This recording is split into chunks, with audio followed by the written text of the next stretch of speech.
Could a masked vigilante exist in today's society, fighting crime and injustice? And by trying to achieve superhero status ourselves, what can we learn to become better humans? This is the Vigilante Superstar Podcast. Hey, Jeremy. Welcome to the Vigilante Superstar Podcast. How are you doing? I am doing great. I'm glad to be here. Yeah, thanks for jumping on.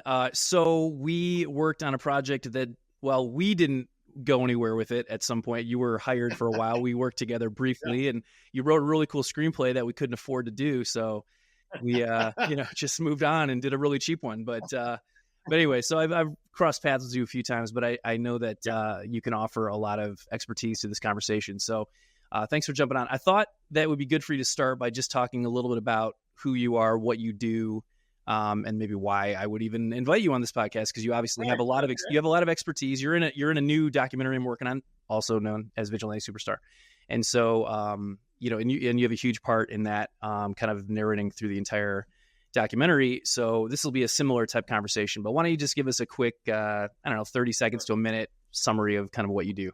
Oh, wow, you constrain me. I'm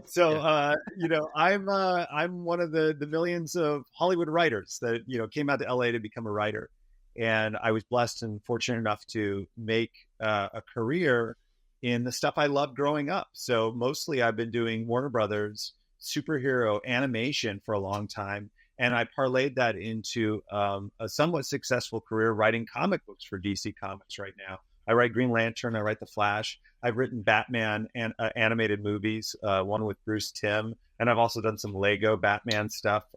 That's not the Lego Batman movie, but a younger version of those. So I've been, and to be honest is like I pretty much thought I was going to be Batman well past the time that I should have been thinking that I would become Batman. I'm taking gymnastics because yes, the way to get away from people is doing back handsprings, and I'm doing martial arts and all this stuff. I just wasn't independently wealthy. I think that's the only thing that stopped me.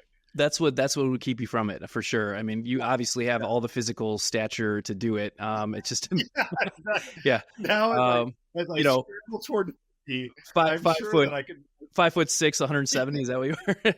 Yeah, I don't know if that's quite accurate, but that's one of the things we could talk about. But anyway, so the purpose of the podcast really is, and I, after going through 3 years of doing these interviews with I think 27 people I'm up to now, one thing I realized throughout these conversations was, okay, it's a fun conversation. I mean, I was a total fanboy, and like I still love Batman stuff, and I used to collect Daredevil comics. I love Daredevil, was one of my favorite characters.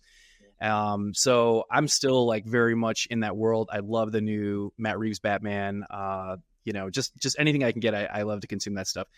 And I just talked to all these people having this fun kind of water cooler conversation about, hey, why don't we see somebody like this? Why don't we see a Batman guy running around? And I know we've had vigilantes, and you even addressed that in the movie.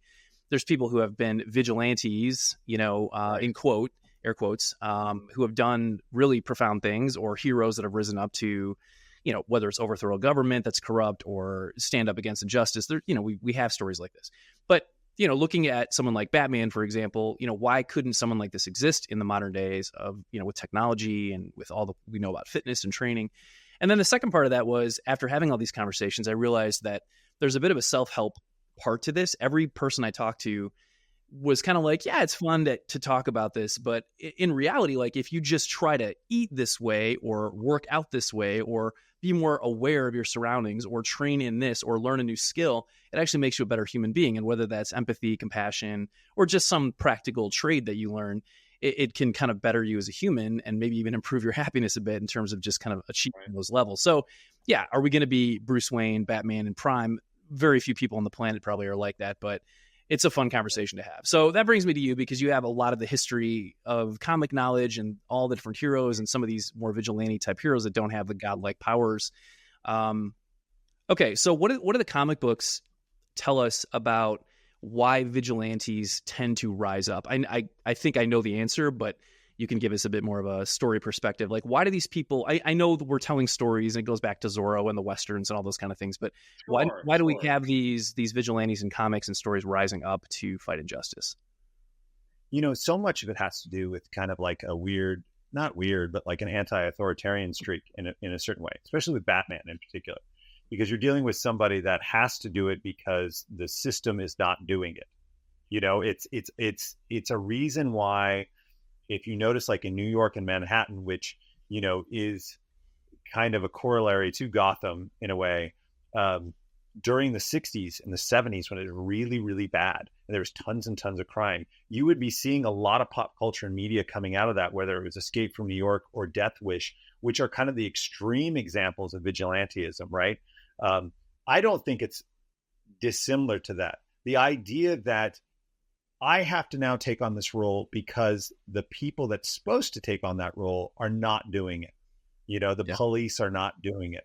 The government is not doing it. So somebody's going to have to step in. And that's generally where vigilantism kind of comes in. In the Old West, U.S. Marshals and sheriffs and stuff, they were really just kind of, you know, vigilantes with a star, right? Like they didn't really give you the Miranda rights or anything like that. They were just kind of rolling with it. I mean, the biggest example to me, the one that captured my attention as a kid, was the Guardian Angels in New York. And when you really delve into that story and you find out these guys wearing red berets were just out there, and people were calling them vigilantes, but really they were just a symbol of something, like, we're going to step in if something goes awry. And that was enough to cause a lot of people to back off.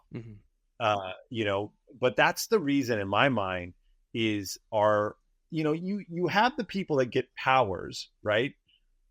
And we're putting those guys aside, because if you have powers, you fall into this. We're very American. It's like, you have powers. Why don't you help out the government? It's like, because the government will screw you up, or they'll cut you up, or they'll try to steal it, or whatever. So you have to keep yourself secret. You have to keep yourself secret for your family and friends and stuff.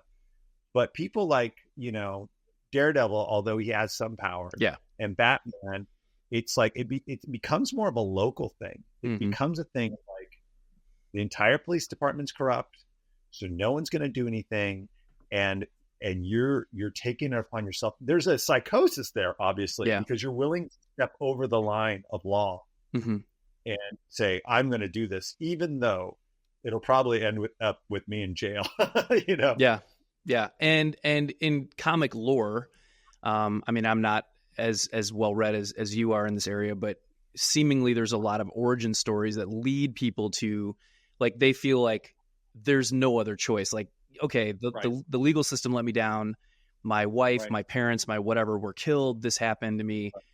I just absolutely have to do something about it. And so that's when the fantasy part kind of starts to come in, where we train and we get gadgets and we get a cool car and we get arrows that shoot net guns and whatever. Like, so that's when we start to get a little wild. But you want to talk about that for a second too, just kind of, especially in comic history. And I know it wasn't always that way. I know Batman he just started out as a dude in tight clothes that, you know, was a detective sort of. He didn't really have the origin story until much later. If I recall that correctly. And very early on is the parents being murdered by a criminal. Oh, that did happen. Okay. Yeah. And then him taking it on because he wanted to strike fear in the criminal element. That was very early on, but you're not wrong. Like, weirdly, we're in this strange time where I feel like that's happening more and more. Yeah. I feel like that people are, you know, people are carrying weapons. Yeah. People are carrying dash cams. People are, you know, there's much more like where I live in California, the amount of like flash mob, theft, just carjackings, house robberies makes your brain go, how can I stop this? Yeah. Not only stop it, but be proactive and like, do I need to help someone else? The problem is you're terrified that if you help somebody else, you're going to get in trouble.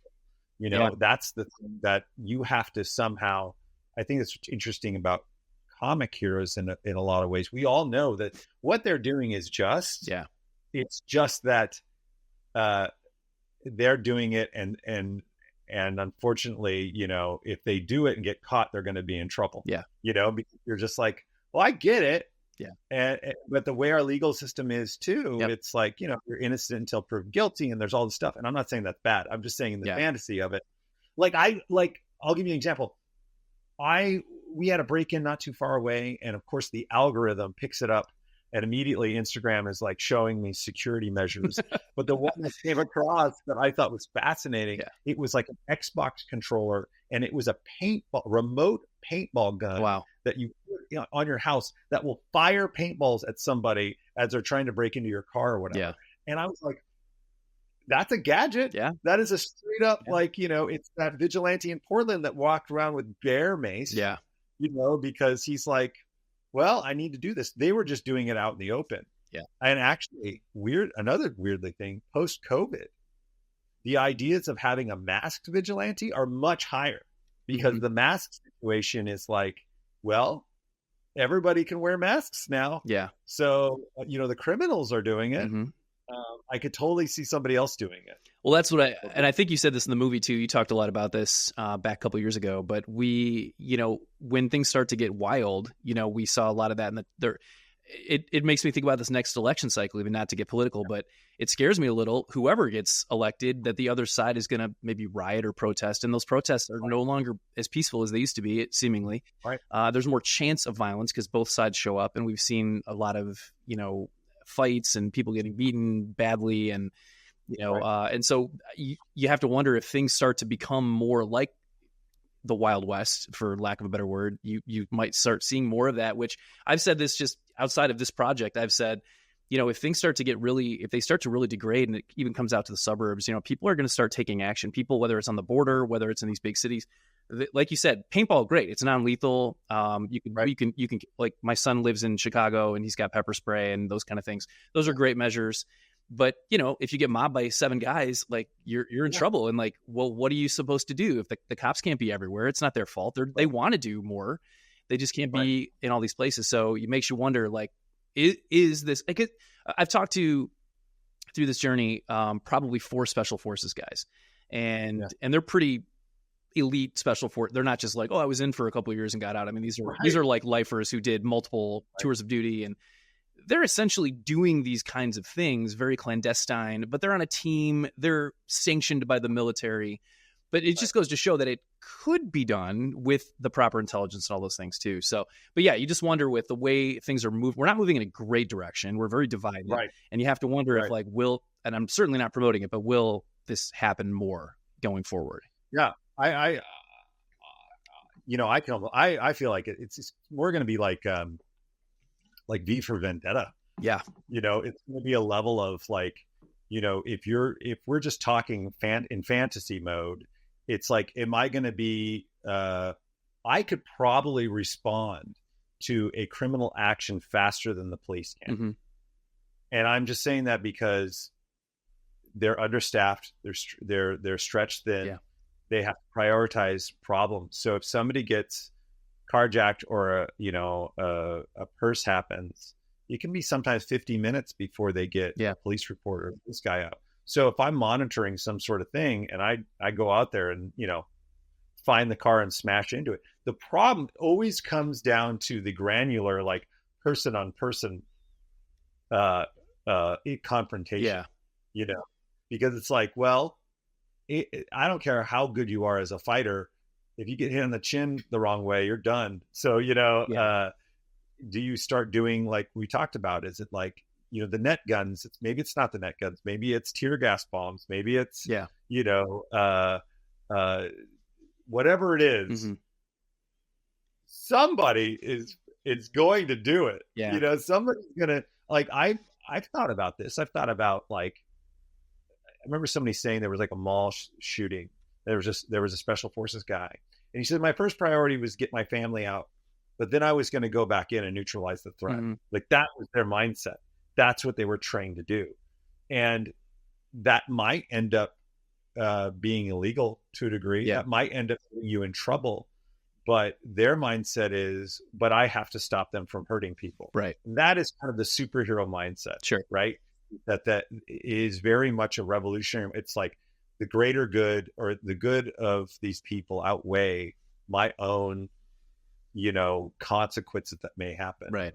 Now, when you take it a premeditated vigilante thing where you're like, I'm just going to take it one step forward. I'm going to make sure my face is covered, and I might have a couple items to help me push over this type of thing so that I can get away. Yeah. That's really interesting to me. It is. Because it's also in superheroes and vigilantes generally, we're not talking like the Punisher. Right. It's like their whole point is they don't want to kill. Right. Their thing is I might want to hurt somebody, but like my goal is to help people and help the community. Versus Punisher is just like, no, we need to eliminate people. So I guarantee you, like, somebody does it, somebody ends up getting away with it, they probably become a folk hero faster than anything. Because imagine I've seen some people, like an old guy. I remember seeing an old guy. It was like it was a video of a store robbery, and this old guy just tackled this kid and took the gun, and you're like, that's my guy. Yeah. He's the man. Or somebody that trips some people running away. Like, we're at that stage now. We see all these people getting away with theft and robberies and etc. Yet, and they're just videotaping. Right. It's when the guy stands up and does something, you're like, whoa, you're going to get in trouble for that. But I root for him. Yeah. 100% root for Well, him. who's the Marine on I know this is super controversial, but the Marine on was it the L train? Yeah. Right. I mean, like, as just a human being, I'm like, I understand that guy was trained to do that in that situation. Right. I'm like, good for you, man, because no one's doing that stuff anymore. And now he's going to court, so we'll see, because, and he didn't mean to hurt, a lot of people are saying it's a racial crime or whatever, but it's, he didn't mean, and he felt horrible about actually ending that guy's life. And he tried to do everything. Yeah. By the way, and because he stood up, the other people in train stand up. And if you've ever been on a Manhattan train where somebody's in Chicago, yeah, I get it. Oh yeah. Or Chicago, or like, in Los Angeles, I've taken public transport twice, because each time has been like the scariest moment of my life, where I had oh gosh, yeah, I can imagine. And I'm just thinking, I'm going to have to Spartan kick this guy out the door because I have to protect my family. Right. And it's a mental health crisis. Sure. It's a drug crisis. It's all sorts of things. And then you have these roving bands of gangs that are, thieving and stealing, and to a degree, it's like, I don't have the luxury of thinking about, that person. Right. I have to think about my family. Yep. Like you come to my house. Yeah. That's on you. And who knows how that's going to go down when it actually happens, because God forbid I have a situation like that. I mean, but you'll do what you have to do. And if it means if your family's life is a risk and there's a metal bar there and you pick it up, you're going to do some damage, because you're like, I'm saving my family. And if I end up going to court, people are going to stand up for me. They're going to donate money, because it's, I think you hope that's right. I mean, we are lacking in that kind of good Samaritan, because I think with social media and phones, it's gotten so scary. And I did talk to a criminal defense lawyer as part of this movie, and it was kind of fun because he ruined every Batman fan's dreams. He's like, Batman would be hunted by the law and the FBI and every Department of Homeland Security, like everybody, because he's just out there kicking butt and blowing stuff up and kicking down doors and stealing stuff. And it's like he's breaking all these laws. And he's like, the reality is there is good Samaritan law. You can defend yourself up to the force that was put on you, which doesn't always work out great, because you can't think, oh, he hit me that hard, I'm going to hit him this hard back. Right. But there has to be kind of equal and opposite kind of repercussion. It can't just be like, oh, he punched me in the chin, I'm going to beat him to death with an axe. Like, you can't, it can't be like that. And he's like, you can't just barge into a warehouse and try to burn up drug money, because he's like, you'll go to jail. Like, it's with security and everything that it is, and with the way they can track technology, and it would be really difficult. But yeah, so let's jump into the next thing here, because I think this segues nicely in. So I guess based on partially comics, but also partially common sense, partially just what we know as, humans living in this world, first of all, why do you think we haven't seen more of this? I mean, we're seeing it in, like you just talked about, we've seen little bits of it. We've been exposed to little bits of it in the news, or someone rescues someone from a burning building or something. Like, we see these moments. Obviously, we were the rebels to begin with to become Americans. We stood up against a tyrannical government, against T-taxes. I mean, it was like crazy how far we've come with taxes. I know, right? But yeah, so why do you think we don't see this happening? I mean, it's sometimes we see fantasy become reality. Why don't we see a true, highly trained Batman type guy come along outside of, the CIA, outside of the high-end military special ops guys? What do you think? I I think it's because, people of moral character want to follow the rules. We want to do, we're hoping that the rule of law applies. Yeah. And because we know that not doing that will ruin, like you said, you get caught, it's going to ruin your life completely. Yeah. What's interesting is that the criminal element is more and more unafraid of the rule of law. Mm-hmm. And they can get away with a lot more. Yeah. So it'll be interesting. Mm-hmm. At some point, somebody's going to go, well, I can take this on. I really do think it's going to happen more. Yeah. Well, it's like recently there was, like we were talking about the Guardian Angels. I just saw something. They were talking to Curtis Silva, who runs Guardian Angels. And in the background, they had just tackled a guy they said was like trying to rob somebody. And people were like, oh, those guys are going to get in trouble. Those guys are going to get sued. And I don't think they did, or I don't think they care. So it's weird how I think law-abiding citizens will potentially adopt that same mentality. It's like, well, you don't care about this guy stealing everything, so you shouldn't care about me beating the crap out of him. Right.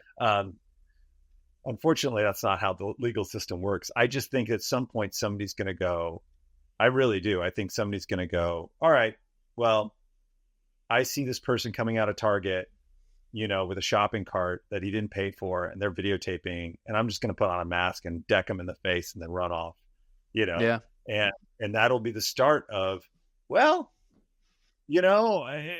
how much you start, if I'm fantasizing, it's like, then you're going to be like, are the cops really going to look into this masked guy that just knocked a criminal out?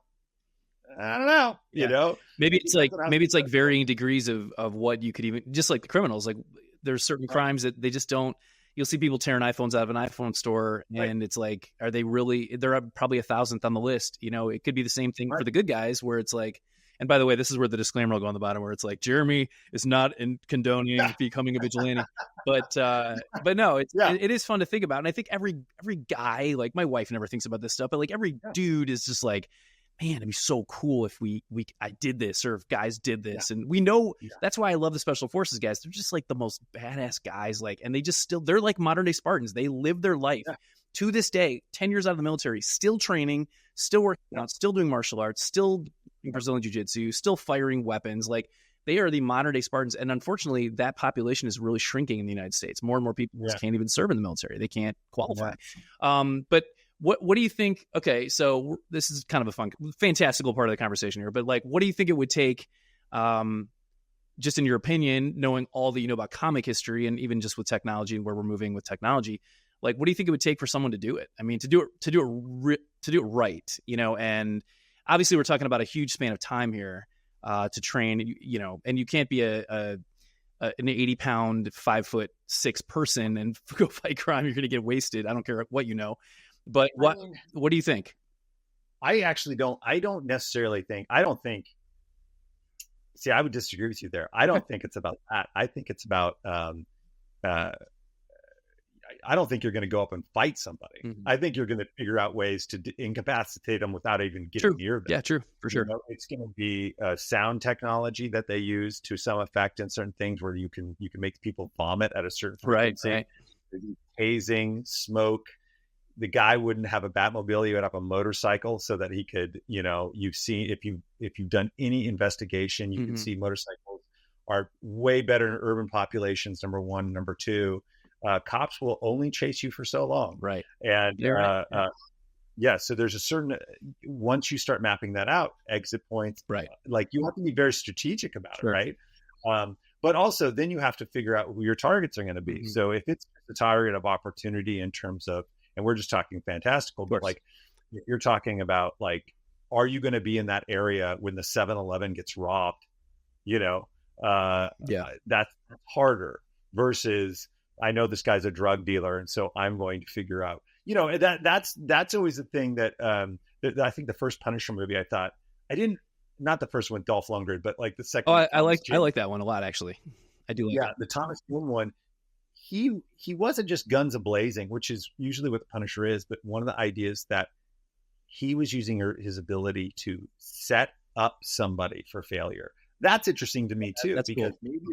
maybe it's not, I'm Batman and I'm going in to beat up people, but it's like, I'm going to plant evidence that ruins this guy's life. Like a form of espionage, almost, sabotage and espionage. Yeah. And honestly, we could say right now that happens. It does happen for sure. It does happen, and it does happen. It could happen to public figures. Not, and now we're entering the AI world where it's like, well, did he really say that? Did he not really say that? Yep. They've had celebrities that have picked up the phone. This is what's spooky to me. They picked up the phone and they thought they were talking to their friend, and it wasn't. It was somebody spoofing their voice on the other end, the other guy's voice. Yeah. And so you're going to be able to get a lot of secrets and a lot of different things. Whether or not that's admissible is a different question. Right. But in terms of vigilantism, that might be a different form of vigilante because, like you said, you have to be well trained to go in and go, I'm going to fight this guy. Yeah. Well, why do you need to fight that guy? Bruce Lee said it's the art of fighting without fighting. Yeah. Like, how can you do it without actually doing it would be interesting to me. Like the battle's won before it's fought. Like you've got to strategize. Yeah, I think that, that came up in a couple conversations with a couple of these special ops guys. They're like, the criminal's always ahead of the curve. So that's why it's so, and it would be, almost every one of them to a person was like, you're not going to stand up on a fire escape and swoop down like Spider-Man and solve a crime. I mean, it would be rare that happens because the cities are huge. Like it is going to be all intel based. It's going to be 6 months of observation. Not to mention you'll enjoy this because in the movie I did like a full deep dive. I asked everybody, how long would it take to learn this? How long would it take to learn that? And I added all the numbers together. And it's like just to be like at a low Batman level, maybe not even master, but you're looking at 5 years of nothing but 6 days a week, 8 to 10 hours a day of training, just to be like ready to handle. Like even just street tactics, like how to deal with people on the streets, like that's 5 years. Like you're going to do all these things to learn this martial art, that martial art, to be completely prepared for every situation. The jack of all trades, literally, and not even a jack of all trades, but like literally a master of those trades would take years and maybe even up to 10. So by the time, that's the fun part about the Batman story is like, okay, I know in Batman Begins, it's 7 years he's gone. Okay, so 7 years he goes out, learns the streets, learns to become a ninja, all this stuff, and but suddenly he comes back and he knows technology and he knows and he has Lucius Fox and people to help him. But I think you would need a team. I think you'd have to have a team. I think you need a team.